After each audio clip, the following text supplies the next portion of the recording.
Ensuite, les centres, donc ils sont au niveau du tronc cérébral. Donc si vous avez, je pense que vous avez une vague notion de comment c'est fait, le système nerveux central, vous avez les deux hémisphères, et en fait en arrière, on a ici dans la fosse postérieure le tronc cérébral qui a une structure, il y a 3 structures dans le tronc cérébral, dont une qui s'appelle le bulbe rachidien. Et donc on sait que les centres, qui sont donc comme un générateur central de la ventilation, sont dans le bulbe rachidien. Si on a une section ici au niveau du tronc cérébral, il va y avoir une abolition de la ventilation. Alors maintenant, si on regarde un peu mieux comment se passe ce rythme ventilatoire automatique, en fait, on ne sait pas très bien. On sait qu'il y a des neurones de type pacemaker qui vont se dépolariser automatiquement. Donc au niveau du tronc cérébral, au niveau du bulbe rachidien, il y a des neurones qui se dépolarisent de façon automatique et rythmique et qui vont du coup aller donner les informations transmettre les informations sur les fibres efférentes vers les muscles. Mais c'est un réseau complexe de neurones en fait, dans le tronc cérébral, essentiellement dans le bulbe rachidien, mais également dans ce qu'on appelle le pont ou la protubérance. Et il y a de nombreux neurotransmetteurs qui sont impliqués. Donc il y a en fait des interactions importantes. Évidemment, on va le voir, il y a plein de neurotransmetteurs, donc il y a une intégration de toute cette information. Il semble qu'il y ait des centres plutôt dédiés au centre inspiratoire, d'autres centres plutôt dédiés au centre expiratoire, mais tout ça est assez complexe et on ne sait pas très bien comment ça fonctionne. Ce qu'on voit d'un point de vue en termes d'activité, si on mesure l'activité au niveau du système nerveux central, on voit qu'on a ce qu'on appelle une rampe inspiratoire. C'est-à-dire qu'on va avoir une activité électrique qui va augmenter petit à petit jusqu'à la fin de l'inspiration. Et puis évidemment, absence pour une ventilation de type volume courant. Et puis ensuite, on a un arrêt de l'activité. Donc, on a une activité donc, rythmique de ce type-là au niveau du système nerveux central. On sait que cette activité donc, électrique, elle va entraîner une commande et une activité électrique au niveau donc, du nerf phrénique qui va innerver le diaphragme. Et on observe de la même façon, pendant toute l'inspiration, une activité électrique au niveau du diaphragme. Ici, pendant l'expiration, rien. Quand on a évidemment sur un volume courant.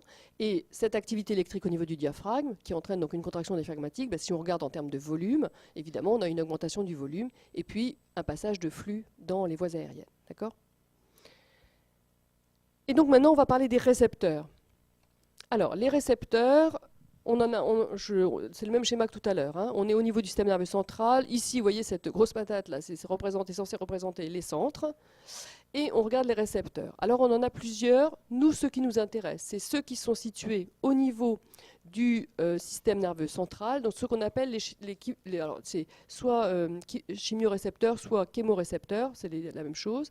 Donc on dit centraux, on va les voir, ou les chémorécepteurs périphériques, donc qui sont situés au niveau de l'aorte, on va les voir. Les autres, je vous ai dit, on ne va pas trop en parler. Il y a des récepteurs, donc des mécanorécepteurs au niveau des muscles et des articulations. On a aussi des récepteurs, des agents irritants dans les voies aériennes ou le poumon, qui vont aussi donner des informations. Donc des mécanorécepteurs au niveau pulmonaire. On a aussi d'autres récepteurs ici qui vont être sensibles à la douleur, nocirécepteurs, noci c'est la douleur, ou des stimuli émotionnels. Et puis on a donc des centres aussi supérieurs de l'encéphale où on peut aussi agir de manière volontaire ou au contraire une maîtrise, enfin on verra dans certaines situations, ce qui permet une maîtrise de la ventilation ou une ventilation adaptée. Donc la ventilation, elle s'adapte à de multiples contraintes, métaboliques ou mécaniques, et donc il y a au niveau des centres une intégration de tous ces signaux pour donc faire que donc la ventilation soit adaptée. Alors, quels sont les chimios ou les chémorécepteurs centraux ? Alors, ils sont situés en fait au niveau du bulbe. Donc, ils sont situés de façon très proche des centres. Donc, dans le tronc cérébral, près du bulbe rachidien, à la face ventrale d'un point de vue anatomique. Et en fait, ils sont, alors, vous savez, dans le tronc cérébral, il y a des paires crâniennes, il y a 12 paires crâniennes qui sortent, qui ont un rôle extrêmement important, qui sont surtout destinés donc, à la tête, mais également, il y a le nerf vague, la 10e paire crânienne, dont on vous a sûrement parlé, qui joue un rôle extrêmement important pour tout ce qui est les organes thoraciques, et les paires crâniennes, en fait, souvent ont deux composantes, à la fois de fibres afférentes et efférentes. Donc là, en fait, nos chémorécepteurs, ils sont situés d'un point de vue anatomique, près de la sortie des 9e et 10e paires crâniennes. Donc, c'est représenté ici. Voilà notre chémorécepteur dans le tissu, donc au niveau du bulbe rachidien. En fait, la particularité, c'est qu'ils sont entourés en fait, de liquide céphalorachidien. Vous savez que le système nerveux central est baigné dans du liquide céphalorachidien, et donc ils sont entourés de liquide céphalorachidien. Et puis ici, on a les vaisseaux. Donc on a des capillaires qui amènent du sang donc, riche en oxygène, et où il va y avoir des échanges ici au niveau du système nerveux central. Mais vous savez aussi qu'il y a une particularité, on parle de barrière hémato-encéphalique. Ici, tout ne passe pas entre le capillaire et le liquide céphalorachidien. Alors comment ça se passe? En fait, on a dans le sang de l'oxygène sous forme dissoute ou bien sûr en majorité lié à l'hémoglobine, du CO2 lui aussi sous forme dissoute ou lié aux protéines, à l'hémoglobine, et puis on a des ions H+, qui vont déterminer le pH. Les ions H+, ne passent pas la barrière hémato-encéphalique. En revanche, le CO2, lui, il diffuse facilement. Et les récepteurs, l'O2, il diffuse aussi, mais il ne nous intéresse pas parce que les récepteurs ne sont pas sensibles à l'oxygène. Donc, le CO2 diffuse. Dans le liquide céphalorachidien, il va être soumis à cette réaction, comme habituelle, dont on a déjà parlé. Donc, CO2 plus H2O donne H2CO3 qui se dissocie et qui donne H plus HCO3-. Et donc, c'est l'H+, en fait, va aller se fixer sur le chémorécepteur central. Donc les chémorécepteurs centraux, ils vont répondre aux variations des concentrations de H+, du liquide extracellulaire, et donc du liquide céphalorachidien et du liquide extracellulaire. Donc finalement, ces chémorécepteurs centraux, comment ça fonctionne? C'est le CO2 contenu dans le sang, ici, qui va contrôler finalement la ventilation, principalement par son effet sur le pH du LCR, donc du liquide céphalorachidien.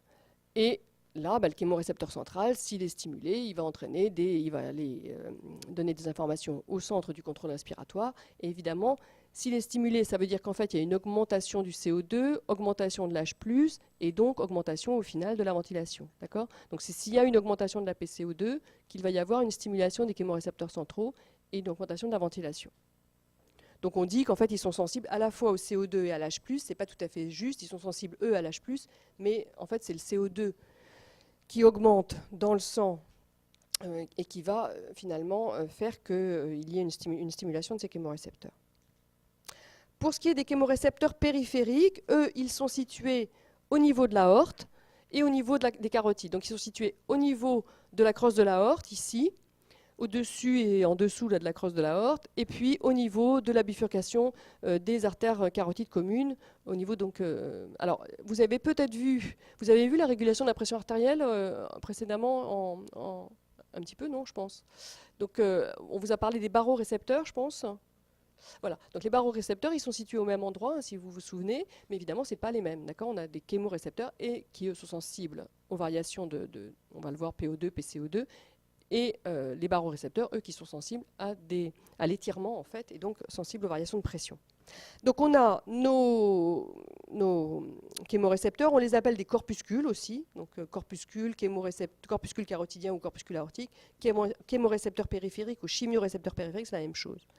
Eux, ils vont aller au niveau de l'aorte, ils vont aller vers, donner leurs informations par l'intermédiaire du nerf crânien qui est la 10e paire crânienne, donc le nerf vague. Et au niveau des corpuscules carotidiens, par l'intermédiaire de la 9e paire crânienne qu'on appelle le nerf glossopharyngien. Alors, ils sont sensibles aux variations de PO2, essentiellement. Alors, je le mets en rouge parce qu'en fait, ce sont les seuls qui sont sensibles aux variations de la PO2, puisqu'on a vu que les chémorécepteurs centraux n'étaient pas sensibles aux variations de la PO2. Donc, ils sont sensibles aux variations de la PO2, essentiellement aux diminutions de la PO2. Ils sont sensibles au pH, notamment à l'acidose, donc aux diminutions du pH, et puis à l'augmentation de la PCO2 artérielle. Alors, au niveau, par exemple, si on regarde ce qui se passe quand il y a des variations de la PO2, et qu'on regarde l'activité au niveau des corpuscules carotidiens, eh bien, on voit que pour des PO2 élevés, ils sont très peu actifs, et ils vont commencer à avoir une activité extrêmement importante pour une PO2 relativement basse, en dessous de 60. Je vous rappelle, la PO2 normale, c'est 90-800. Ça va jusqu'à 85 mm de mercure. 60, c'est quand même déjà très bas comme PO2. Donc ils vont avoir une activité vraiment importante pour une hypoxémie assez importante. On sait aussi un peu mieux comment il fonctionne. Je vous le donne là. Donc le PO2 va passer, donc va diffuser, va aller stimuler nos chémorécepteurs, donc carotidiens ou aortiques.